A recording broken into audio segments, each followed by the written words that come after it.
Nous pouvons maintenant aborder l'aspect optimisation de géométrie après avoir compris comment créer les objets par l'intermédiaire de primitives ainsi que de modifications de ces primitives.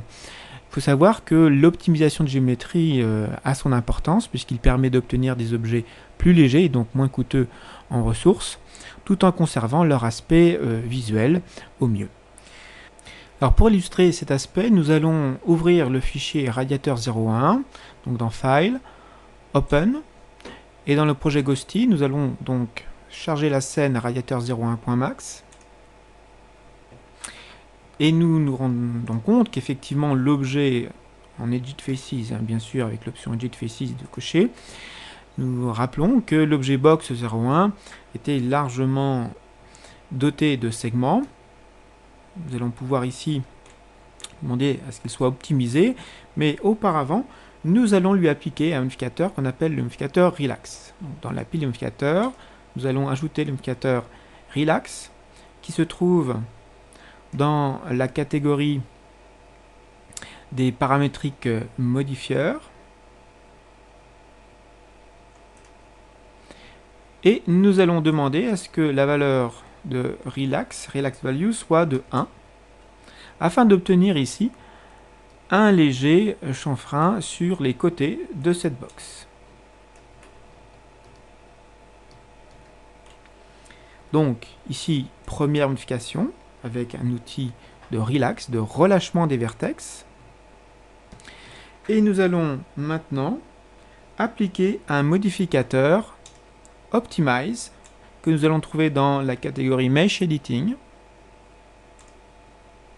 Et nous allons demander à voir le niveau de détail en viewport en L2, c'est-à-dire en affichage une fois optimisé, avec l'option Auto Edge de cocher, ce qui permet d'enlever des arêtes inutiles partageant le même plan, et une valeur de Face Threshold qui soit de 1,4,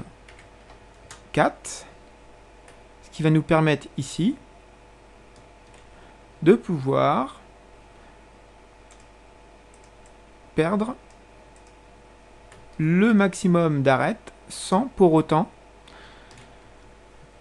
perdre l'aspect visuel que nous avions auparavant. Pour comprendre les bénéfices, nous voyons que tout en bas du command panel, dans l'onglet du modificateur Optimize, nous avons le statut avant et après optimisation. Nous avions un objet de 1700 faces. Ici, nous obtenons maintenant un objet de 148 faces.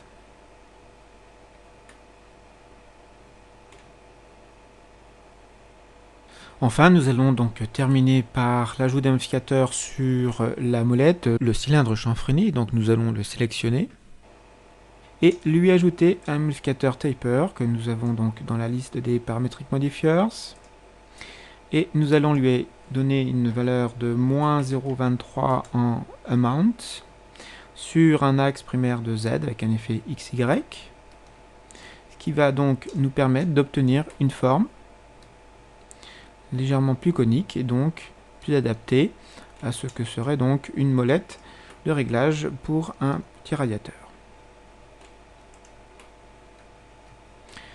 Nous allons ensuite sélectionner l'objet box01 et l'appeler corps radiateur et sélectionner ensuite l'objet cylindre chanfreiné et l'appeler molette radiateur.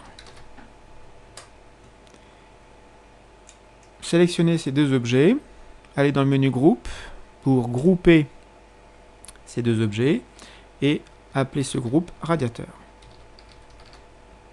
Cliquons sur OK pour valider. Et nous allons sauvegarder cette scène, une file save as, et l'appeler radiateur 02.